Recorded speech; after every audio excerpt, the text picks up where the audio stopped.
নমস্কার বন্ধুরা, আজকে আমি চলে এসেছি নতুন একটি ভিডিও নিয়ে। জায়গাটি হলো বারুইপুর রাজবাড়ি বা চৌধুরী বাড়ি।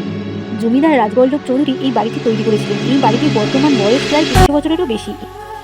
এই বাড়ির মূল কর্তা ছিলেন মদন দত্ত। বাড়িটি যথেষ্ট পুরানো, কিছু কিছু জায়গায় ভগ্ন হলেও সামনে যে দুর্গা মন্দিরটি দেখতে পাচ্ছেন তা যথেষ্ট ওয়েল মেনটেন। এই বাড়ির মধ্যে রয়েছে রাধাকৃষ্ণের মন্দির, রয়েছে জগন্নাথ মন্দির, নাট মন্দির, শিব মন্দির ও মা আনন্দময়ীর মন্দির। এই রাজবাড়ির মধ্যে প্রবেশের আগে যে বিশাল মাঠটি রয়েছে সেখানে রথের মেলা, চড়ক মেলা, বিশেষ করে রাসের মেলা বেশ বড় করেই হয়ে থাকে। এই মেলাও নাকি প্রায় 250 বছরের বেশি সময় ধরেই হয়ে যাচ্ছে।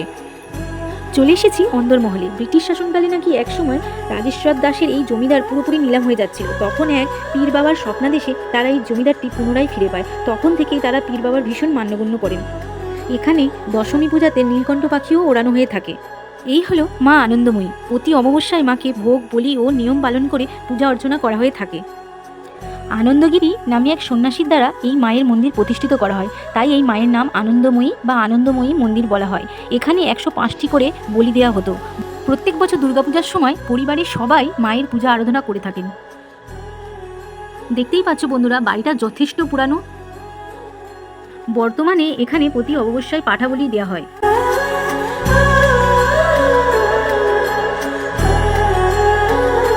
বারুইপুর রাজবাড়ি বা চৌধুরী বাড়ির বর্তমান লুকটা এক ঝলকে দেখে নাও।